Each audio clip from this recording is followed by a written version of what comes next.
understanding what's at stake. And if I don't do this, and who am I impacting? If I don't take care of myself, then my family's livelihood is at stake. I provide for my wife, my kids, got to make sure I'm good to do that. I got 10 full-time employees. Need to make sure that they're good too, right? They're helping advance the mission. We have 48 million Black people in this country that we are looking to serve. Last time I checked, not a lot of folks are doing what we're doing. They're counting on us, right? And it's not in a way to say all this pressure is on me, but it is an opportunity to say look, well, here's what would happen if I don't take care of myself. And it's honestly kind of freeing to know that look, I'm gonna prioritize myself, and here's why. Because my family, my team, the community, people need me to be the best and highest version of myself. So I'm gonna unapologetically prioritize my health and wellness and my self-care so that I can be the best for everybody, right? And when I'm the best, everybody wins. And I think that's why we're here. Right, we want to have that fulfillment and win to help make people healthier, to make people better, to create generational health, to have a strong and healthy business. But none of that is possible if I'm not taking care of myself, or in another scenario, the entrepreneur or the business leader is not taking care of themselves. You're listening to the Black to Business podcast, an educational podcast providing Black entrepreneurs with the tools and resources to start and grow their businesses. We chat with vetted Black entrepreneurs, thought leaders, and business owners as they provide tips and resources to help take your business to the next level.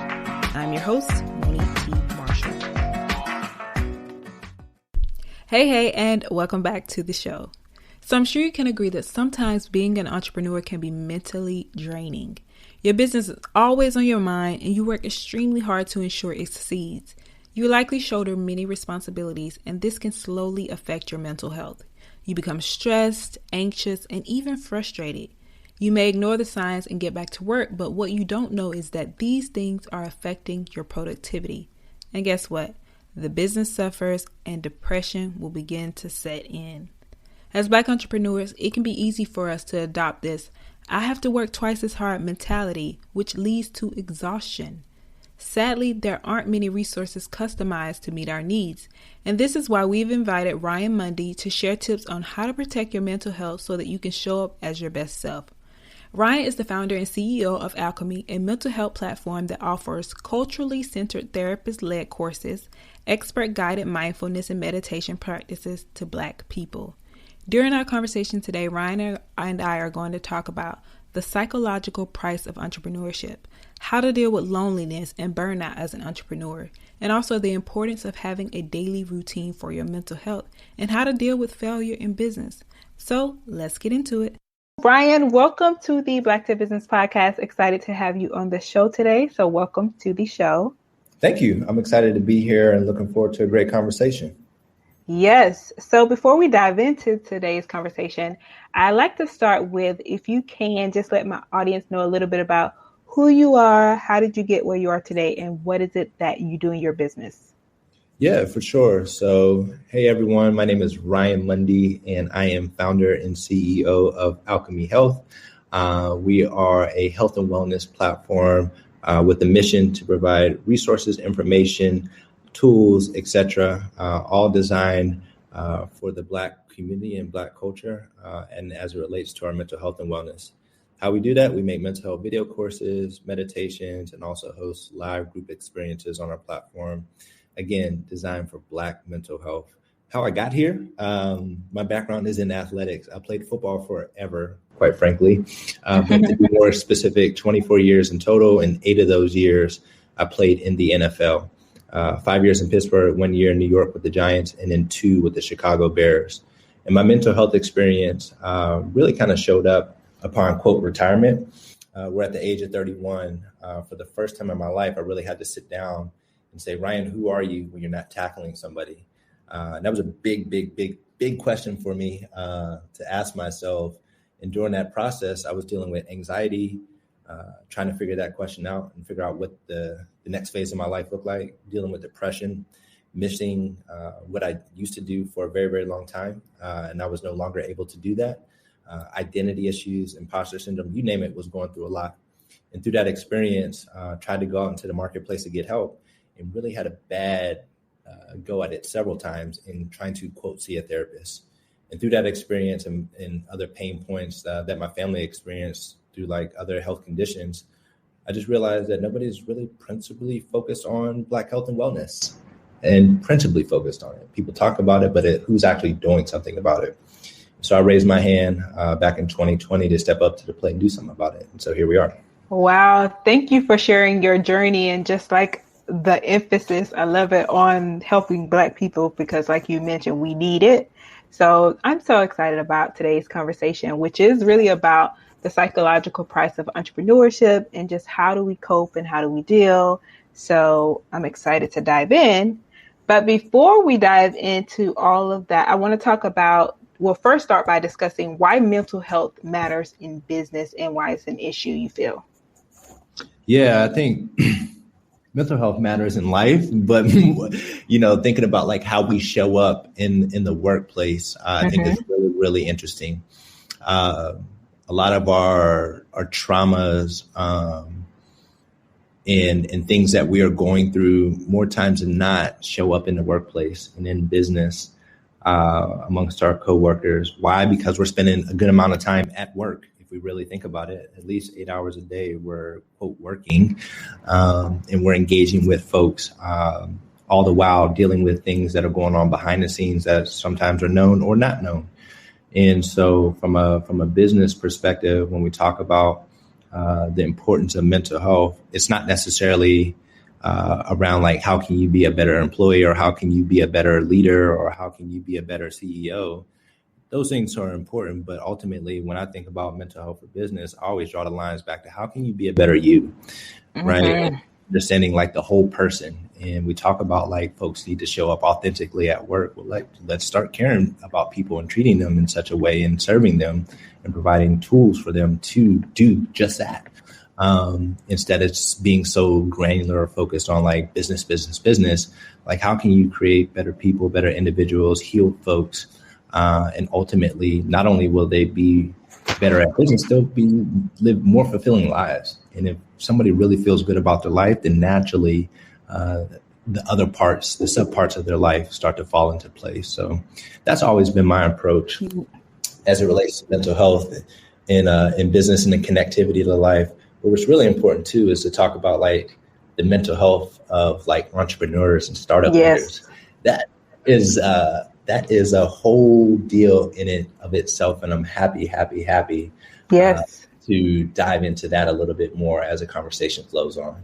Yeah, let's get into it because I think it's about really diving into like the facts. Like it makes sense for people when it comes to like the facts and like the number of people that are actually suffering and just putting it out there as to, okay, these are the solutions that are out there. But I think it brings it to light when you have like those numbers. So I really want to talk about like, based on your experience, the numbers and the facts as to how many entrepreneurs are suffering. And then speaking from your own experience, but those you help, specifically Black entrepreneurs. Yeah.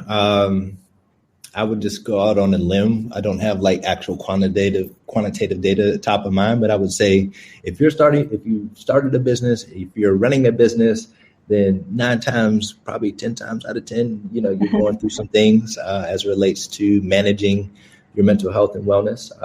And that shows up in like stress and anxiety, worrying about the business, thinking about other issues as well around, there's a lot of imposter syndrome that shows up, or am I qualified to do this? Should I be here? So on and so forth.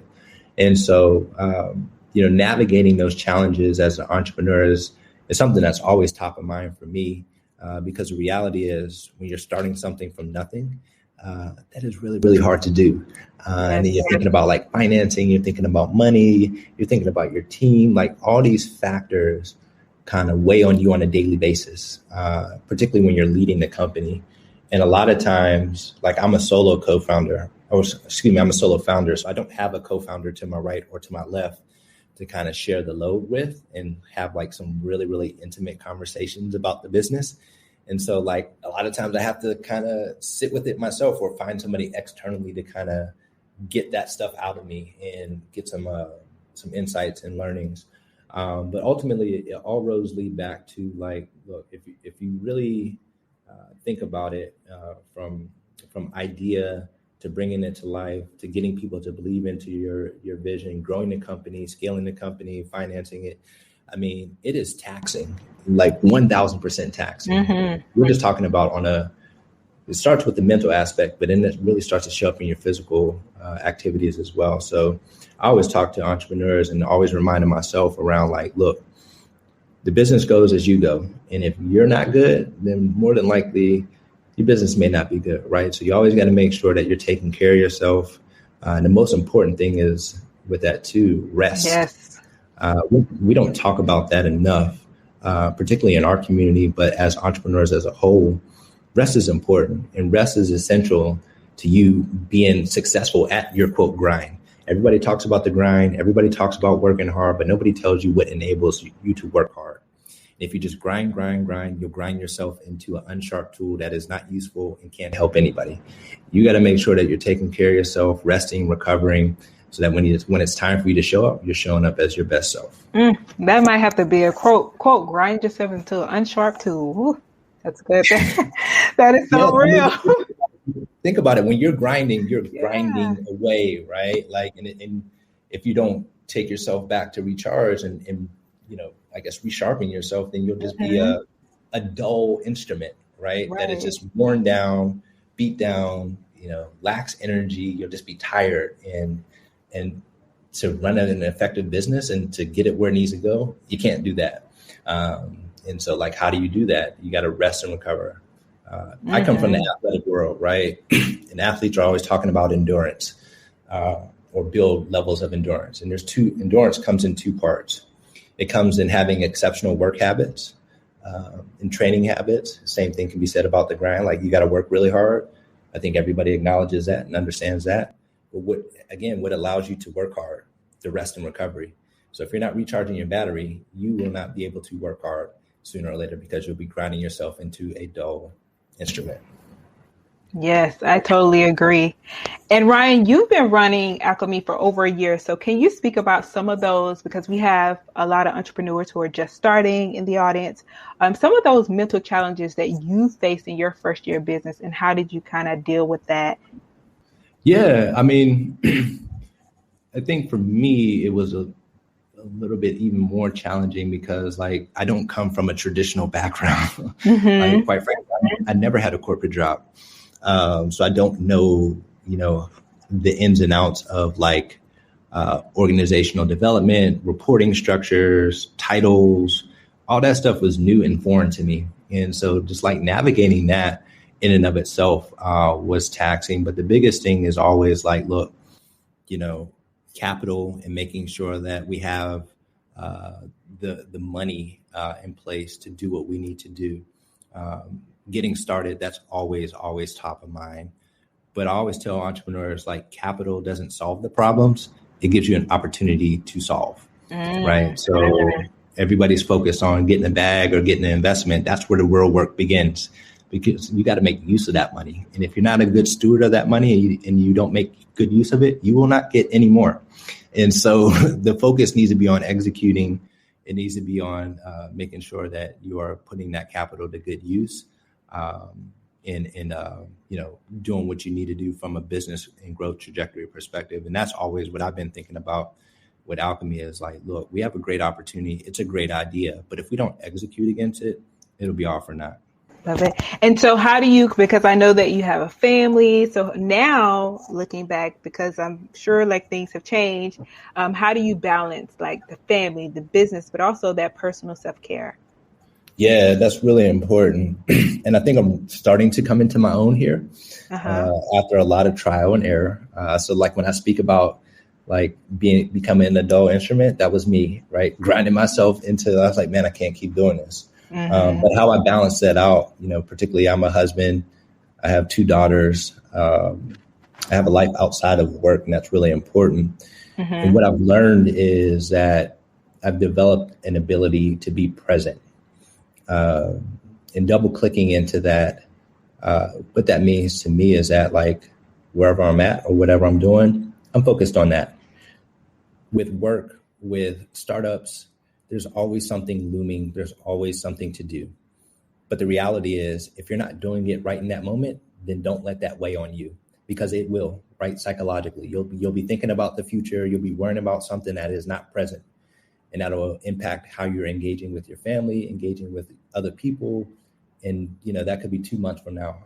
And so like really being present has enabled me to like be a better husband, be a better father, be a better CEO, like, and ultimately just help me manage my time better so that I'm not always thinking about what's next, but I'm thinking about what's now.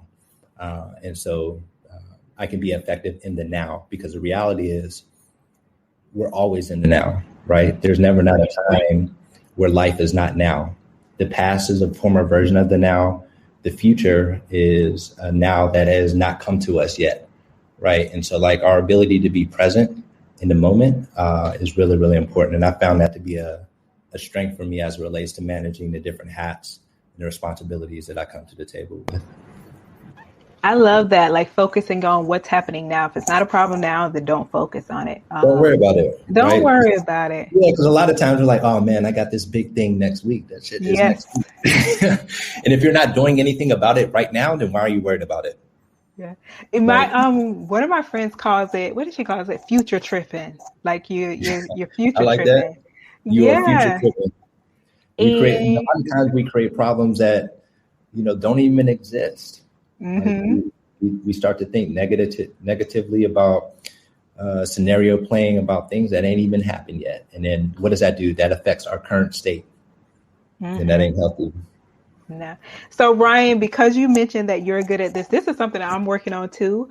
For me, I might handle it a little weirdly because I have to say in a moment, like, Monique, chill out. So like, how do you do it when you find yourself like maybe future tripping or thinking about something in the present? Like, how do you, because it's hard sometimes to be present.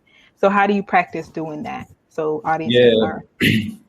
So I've been really studying this book called The Power of Now. I knew it. Right. And it talks about, I see that got you. It's a dope. It is. It's practically changed my life for real. Like I've stopped all my learning and reading, and I just do that. I'm literally studying that book. I don't want to consume any other information until I master that. But yeah, the book talks about like, don't think, just be. Yeah, that's like the ultimate message, because when we think, we're either thinking about the past or we're thinking about the future. But when you're in the present, it would just requires it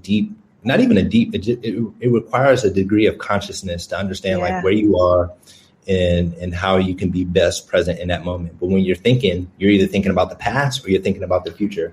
When you're in the now, you don't need to think because you're just being. And so I just always just try to be. And there are times where like you need to think about the future, you need to analyze the past and make informed decisions. But the book talks about like psychological time and clock time. Like clock time, schedules, routines, whatever that is, right? Psychological time is the time that you spend thinking about the past or the future. And the goal is to minimize psychological time, because more times than not, that's unhealthy thinking that weighs on you in the now.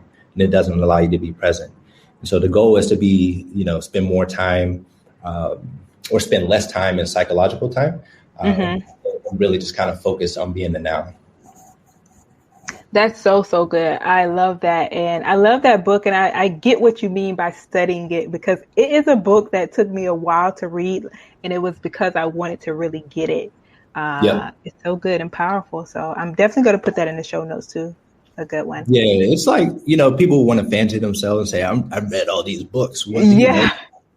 Right. Have you mastered the books? Like, and are you applying what you learned, or you just read it and then on to the next one? So like really just being intentional about going deep on things and really mastering a small number of things instead of saying like, look, I've done all this, or I've read all these books. Like, you know about them, and how are you applying them? Yes, exactly.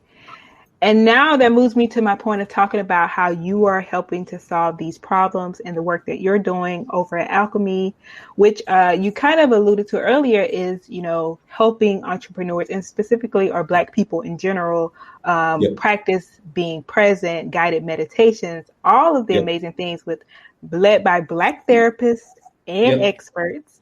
So first, I really want to speak to the benefits of seeking and getting help from Black professionals and experts. Yeah, it's important. Reflecting on my journey, I came to the table in the therapist's office with two really big identities: a Black man and an athlete. And then there's probably a third, like a Black athlete, right? And that's a whole nother thing. And so what I learned was people had a really, really hard time working through some of those. And I didn't necessarily get the help and support that I needed because there wasn't a therapeutic, the technical term is a therapeutic alliance, connecting with a therapist who understands and uniquely can help me address and resolve some of the things that I'm going through. And so at a very high level, we know that, like, from a cultural standpoint, our community has been through a lot. And, it's important that we work with professionals, particularly in a medical setting, who know our experience to be true instead of believe it to be true. And there's a really big difference there. When you believe that something is when you believe something is true, like, yeah, that's a problem, or, okay, I think I understand this, but I haven't experienced it. So, let me kind of just come to the table with the best approach that I think is possible here. But when you know something to be true, like, you are able to thread the needle, you're able to quickly diagnose and understand and get into a deeper level of work instead of trying to figure out the right context or framework to work with somebody. And so that's always been our pull through, is like, look, working with Black professionals across the board who know the experience of Black communities in this country to be true across different subject matters, whether that's work, relationships, money, everything in between, like, that is important. And that's important for our experts that we work with. That's important for our community, that representation. And it ultimately leads to better health outcomes. And thinking back historically, like, our community has been through 400 plus years of, like, trauma, mistrust, abuse, mistreatment from the healthcare system, right? And more times than not, it comes from people who don't look like us. And so there's a huge distrust there, right? Like, I don't even trust you because you ain't even coming to the table correctly, right? And so, like, that's why it's important. That's why we do what we do. And ultimately, our goal is to create generational health from the community who knows it to be true, because that will make all the difference. Love it. So perfectly articulated, because I just tell people you need to have a Black therapist. So now I'm going to send them to this episode and say, this is why. Yeah, no, it's important. It is really, really important. Yeah. And that's, it's not to disqualify potentially non-Black therapists, because I'm sure there are some great ones out in the world. And I'm not here to say that all Black therapists can help you with your problems either, because what we know to be true is that we're not a monolith. But, the reality is it's a great starting point. Right. I'll tell you that much. It is it's the best starting point that you could possibly have, undoubtedly. Agreed. And now for you in Alkeme, how has the support been? And also, I love to ask the question around focusing on such a specific group of people, such as Black people. Like, how has this also helped to grow your business? Yeah, I mean, I think focus is important, right? Particularly when you're building a brand. Brands are built around communities, and communities aren't for everybody, right? When we look at, like, who are you for, that needs to cut through very, very clearly. And that's what we do here. That's why we show up the way that we show up. That's why we use the language that we use. Because when you see us, you need to know that we're here for you and we are prioritizing you. That's what a brand does. And so it's always been really, really important for me to, like, focus on that and show up in that manner. And because of that, like, we get a ton of support. Like, when people see us, they're like, oh, like, I'm so happy I found you, or, oh, I'm canceling my subscription to this app because this is a better place for me and you focus on me, right? And so, like, the love that we get from the community has been overwhelming, to say the least. And not only the community, but also from the professional community. Like, we got an expert network of 600 plus therapists, psychologists, et cetera. And they see a lot of value in what we do and how we're supporting the ecosystem. And so to have, like, the respect and appreciation of folks who have built livelihoods around serving the community and say, like, hey, like, we like what you're doing, or we support what you're doing. That means a lot. Amazing.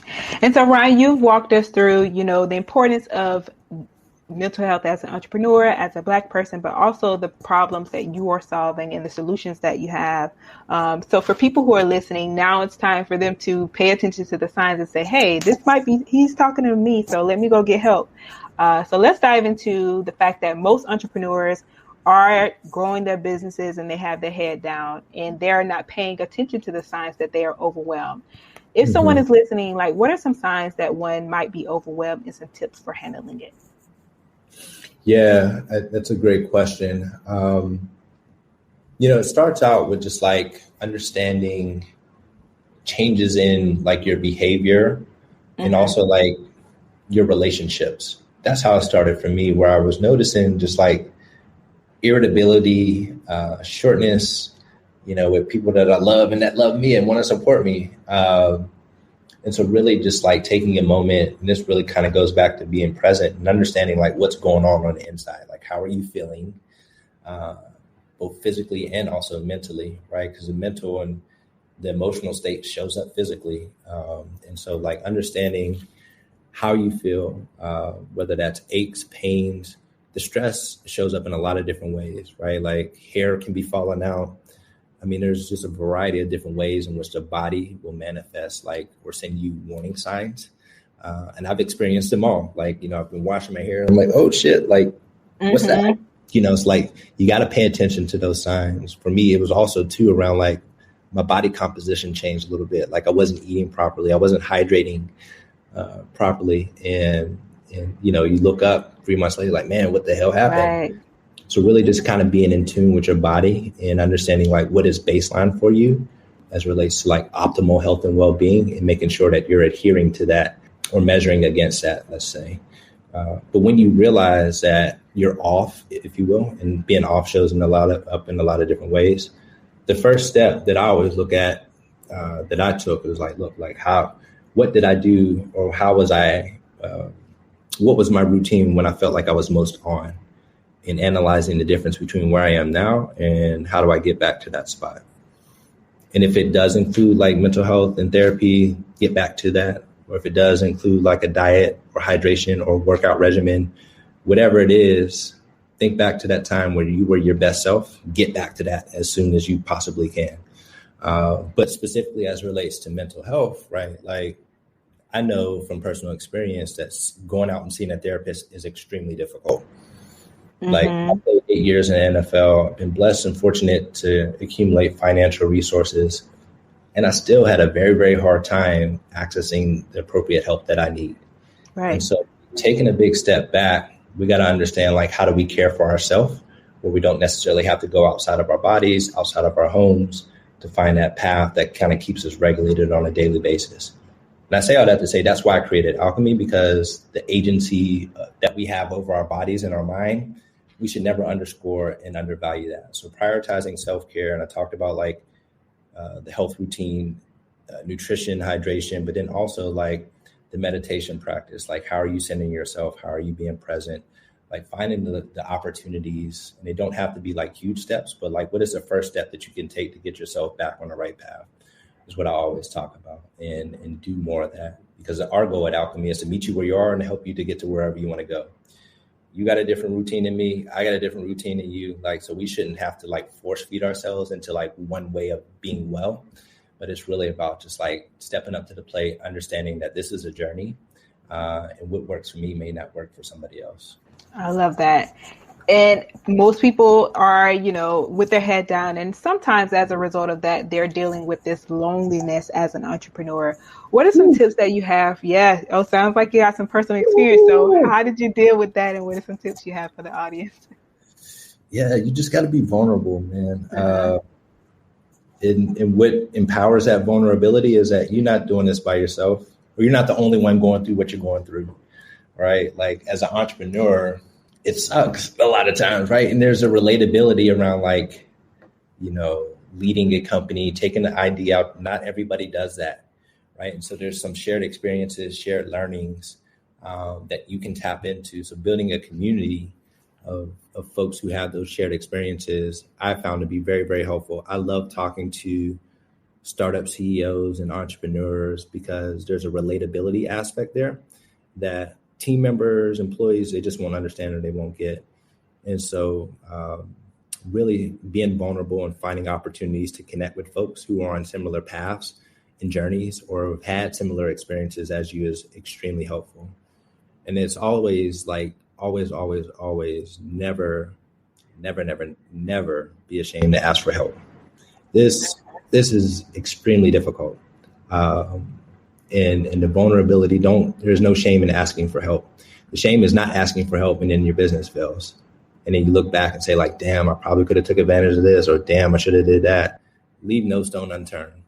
And not necessarily putting your pride to the side, but it is like, look, I'm gonna do whatever it takes, quite frankly, to get this done, to bring this to wherever it needs to go, and really grounding yourself in that, which will enable that vulnerability and that openness.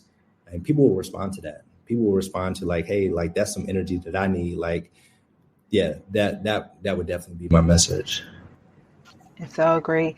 And speaking of failure and the fact that you're also spoke about your experience as an athlete, I think it's perfect person to ask this question about dealing with failure as an entrepreneur and how that can also be a contributing factor to the psychological cost of entrepreneurship. But how do you advise someone deal with that, and how did you deal with it, or if you had to?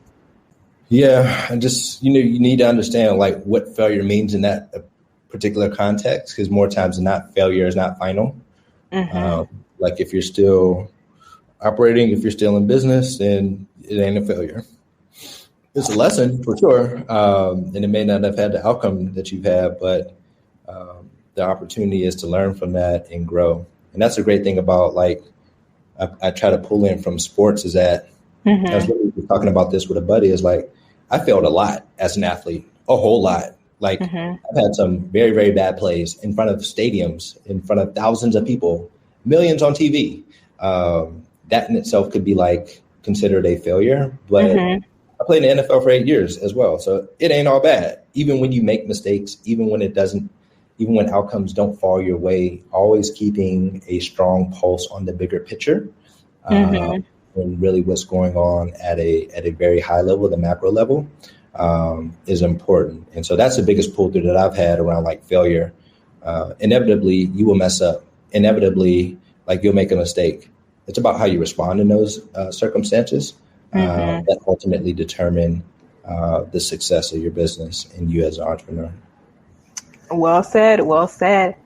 So the media, of course, has this tendency to glamorize entrepreneurship, and everyone is successful or everyone is living the big life. So there's that sense of comparison that many might face. So what advice do you have for those who are dealing with comparing themselves to others? Don't do it. Straight up. Straight up. Don't do it. Because even from the outside looking in, things could be glitz and glamorous, but, on the inside, it could be a whole different deal. When you see people raising rounds of fundraising, you don't know what they had to do to get that. You don't know what valuation it came in. You don't know how to, you don't know a lot of things, right? And so you always got to take whatever you see or whatever you deem to be like success. I just always take it with a grain of salt, and not in a negative way, but like, look, I could use that as a baseline, but I'm not letting that impact my self-esteem and or how I feel about my business. Celebrate it. That's great. That's good for you. But that's where it needs to kind of stop and not necessarily bleed into like self-judgment about how you're doing as an individual entrepreneur or how your business is performing. Because again, we talked about it earlier. That's the thinking, too much thinking. You're thinking about, and then you're playing out all these scenarios and trying to answer questions that you don't got the information to, and you're concocting this whole narrative. And then more times than not, it just leaves you sad or leaves you anxious. So why even do that to yourself? Just don't do it. Just don't do it. So we have gotten all the great lessons about what needs to be done in order to take care of ourselves and the resources that you and other resources have provided. But I want to talk about the cost psychologically or as a leader of not prioritizing our mental health, like talking to my audience about what can happen if you just ignore this or not prioritize having good practice. Yeah, I mean, first and foremost, it's detrimental to you. It's detrimental to your livelihood. You'll no longer be able to provide for yourself and those which you're responsible to provide for. It's detrimental to like your emotional state and like how you feel about yourself and self-confidence, etc. And then ultimately it's detrimental to like your stakeholders, your community, your team members, if you have investors, like, those as well. And I always look at it and say like, and not in a heavy way, but just like understanding what's at stake. And if I don't do this, and who am I impacting? If I don't take care of myself, then, again, my family's livelihood is at stake. I provide for my wife, my kids, like, got to make sure I'm good to do that. I got 10 full-time employees, need to make sure that they're good too, right? They're helping advance the mission. We have 48 million Black people in this country that we are looking to serve. Last time I checked, not a lot of folks are doing what we're doing. They're counting on us, right? And it's not in a way to say like, all this pressure is on me, but it is an opportunity to say like, look, well, here's what would happen if I don't take care of myself. And it's honestly kind of freeing to know that like, look, I'm gonna prioritize myself, and here's why. Because my family, my team, the community, people need me to be the best and highest version of myself. So I'm gonna unapologetically prioritize my health and wellness and my self-care so that I can be the best for everybody, right? And when I'm the best, everybody wins. And I think that's why we're here, right? We want to have that fulfillment and win to help make people healthier, to make people better, to create generational health, to have a strong and healthy business. But none of that is possible if I'm not taking care of myself, or in another scenario, the entrepreneur or the business leader is not taking care of themselves. Mm. And you heard it, business leaders who are listening. So for those who are listening, they're like, okay, I need help. I need to check out Alkeme. Business owners, like, can you talk about the experience that they would have if they, as a business owner, getting help for their mental health, if they were to go onto Alkeme, like some of the resources that you have, and kind of like discuss the offerings in depth? Yeah, for sure. So as an individual business owner, as an individual showing up as a business owner on our platform, we make mental health video courses that show up in the form of like healing from generational trauma, dealing with microaggressions in the workplace, etc. So you can think about like our core product, Alkeme Labs, as again, mental health video course masterclasses that are led by experts. We also make meditations and mindfulness practices. We call those Alkeme Ways. And that's like the center of our platform, where it's like, here's a 5-minute meditation that can help you de-stress, or here's a 5-minute meditation or a 10-minute meditation that just helps you be present. Really, we lean into the self-care modalities via content to really empower individuals, whether they be business owners or anywhere in between. And then lastly, we host like live group sessions and workshops and learning experiences on our platform, all led by Black clinical experts. And so the way to think about us is that we're a content focused and content driven platform. And we do have like an enterprise offering that we do make available for like small business owners and also enterprise clients that would include workshops and also access to our app to provide for your teams, your leaders, etc. Moving forward, we'll continue to think about like how can we connect people to care, because that's something that we have referral partners for. So if you were coming to the Alkeme platform and looking for a therapist, we would refer you to one of our referral partners to make sure that you get the care that you need, right? Because we understand like our positioning and what we represent. And a lot of people ask us, hey, can you connect me to a therapist, or do you have anywhere that I could find a therapist? We don't deliver that on our platform today, but we do have referral partners within our network in which we could point you in the right direction. I love it. I love it. Like a one-stop shop. Yeah, we are building the leading platform for all things Black health and wellness. Amazing. And so when people go on the website, they can just sign up and get started right away. How does that start? Yeah, so we have, you could come to our account, and I would say probably about 50% of our content is available just by you creating a free account. Our goal is to make sure that you understand, one, that we're out in the world, and then two, that we show value to you before we try to get you to pay for the offering. Like, you need to understand, and we understand, like, mental health is a journey, right? And there's a lot of context with that.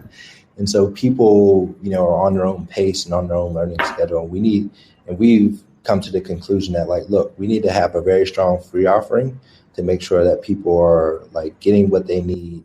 And then beyond that, we do have products that show up in the Alkeme Gold category. And our subscription platform is $14 a month. And also right now we're running a special $34 a year. And so like how we position it is from a self-care perspective, we're only asking you for $35 a month, or excuse me, $35 annually. Think about like the costs associated with seeing a therapist, gym membership, whatever it is, right? Yoga, all these other things. It adds up to well over $35 a year. One in-person therapy session will cost you $150, depending if you have insurance or not. And a lot of providers aren't even taking insurance. So like our value proposition to the marketplace is like, look, we're going to give you, right now we got about 300 pieces of content on our platform, and we upload new content every other day, damn near. And so we're saying that like, we're going to give you as much self-care, health and wellness content, refer you out to network partners, et cetera, just for $35 for the whole year. So there's a huge value proposition around like, we just want to make it very easy and simple for you to take care of yourself. That is a great value, great rate. And of course, as we always encourage on the Black to Business podcast, is investing in yourself. That's priceless. So I love that. And Ryan, for you, how do you practice prioritizing your mental health, like your daily routine or just like some of the things that you do? I always start my day with an Alkeme wave. Love it. I start my day with an Alkeme wave. Most recently, I've been listening to, we did a meditation series with Alex L. Like one of, in my opinion, the gold standard for not only Black health and wellness on social, but just health and wellness in general. We did a meditation series with her called Dear Self. So I've been really leaning into that around like exploring the past, healing from things that I still need to work on, being present, and thinking about like how to carry that energy and momentum moving forward. It's 8 guided meditations, really great product. Again, that's available for free on our platform, so go check that out. But I always start with the Alkeme meditation, and then also I start my day with movement as well. I have a Peloton in my house, and so I'll just hop on the bike and move my body for 20 minutes. Wake up, move my body, meditate, and then I start my day. That's been a really, really good formula for me. And then also too, I found at the end of the day, like when 5 o'clock hits and I'm out of my last meeting, I'll move my body again. Why? Because I took on so much weight, stress, whatever it is throughout the day. I need to immediately get it off of me. Immediately get it off of me. Because if you don't, guess what? It's going to compound and it's going to sit, it's going to fester. And so I found that like moving my body, exercising, busting a sweat after work is really, really helpful too. Love it. And so you also mentioned earlier that you have 10 full-time employees and that, of course, you're managing a successful business. Like, how do you do it? Do you have any favorite tools or resources that you use that are very helpful for you? Yeah. The operational efficiency of a business is really, really important. And the goal is to make sure that we're all singing the same song and on the same page. So we use a word around like, what is our single source of truth? And so like workflow tools like Asana, we use religiously, and all of our like tasks and timelines and projects and initiatives can be found in one place. That's it. And to really simplify it, because in a startup, there is no shortage of things that are going on, bullets flying and people trying to figure things out. And so we had to really take a step back and say, like, what are the workflow tools that will enable us to stay on the same page and effectively operate? And so we lean into Asana, very much so. We lean into Slack, very much so, for like our work, our communication in real time.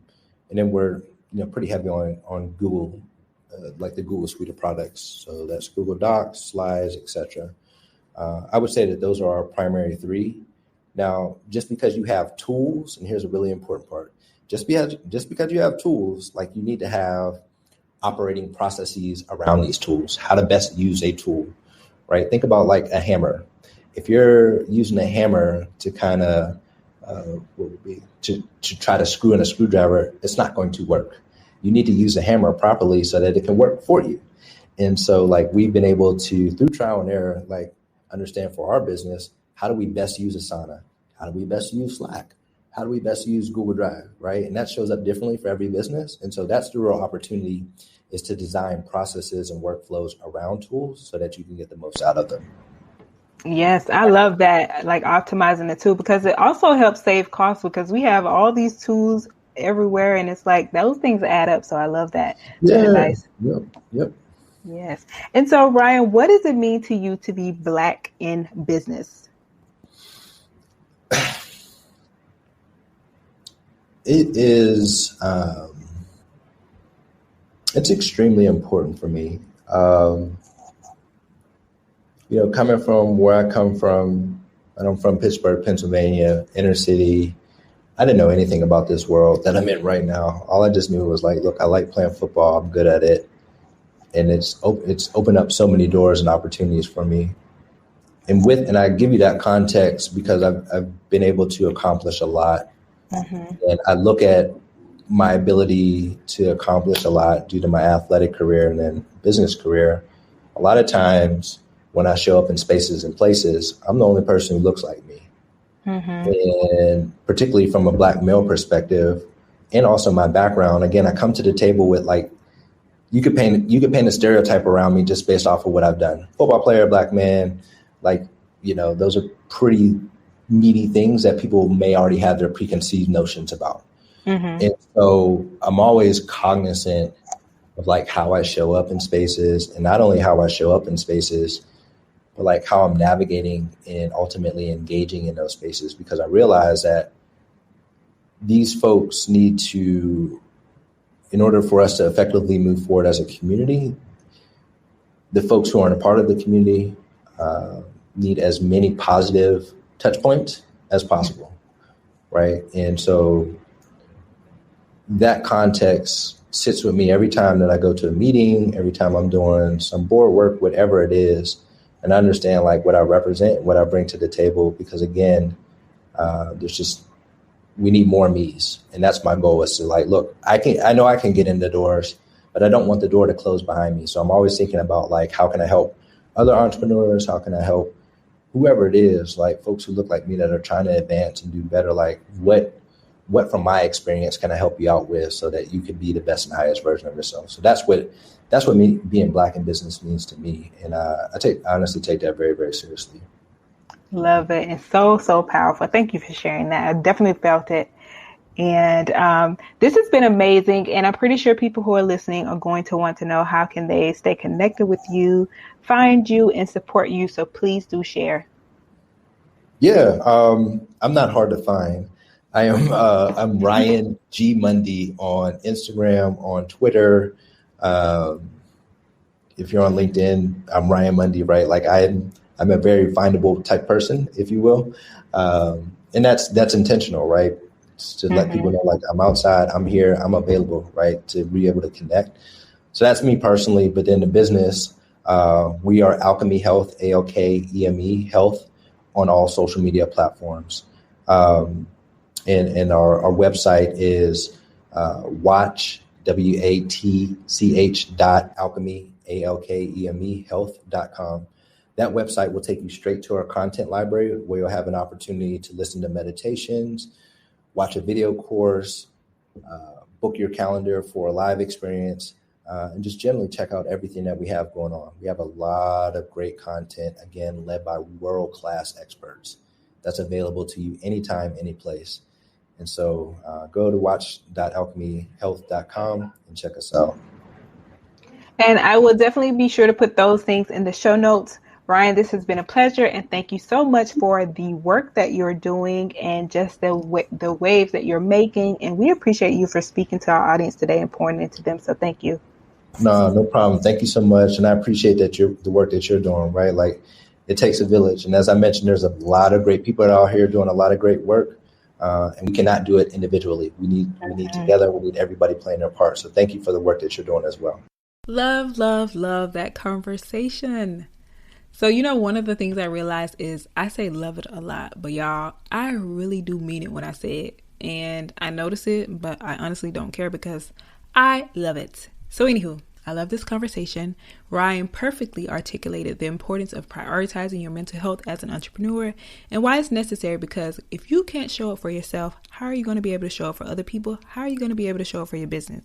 And on top of that, he has built a powerful solution for mental health led by Black therapists and experts. So, you know I'm all about that. So take care of yourself and learn more about how you can use Alkeme to help you do so by visiting blacktobusiness.com/126, where we've included all the direct links and resources that are mentioned in this episode. Thank you so much for being a part of the Black to Business family and allowing us to be a part of your business journey. We don't take this for granted, and we are so grateful for you as a business owner. I know it can be a journey and it might not be easy, but imagine how unhappy you'd be if you stopped right now. So keep pushing. I love you dearly, and I will chat with you next week, same time, same place.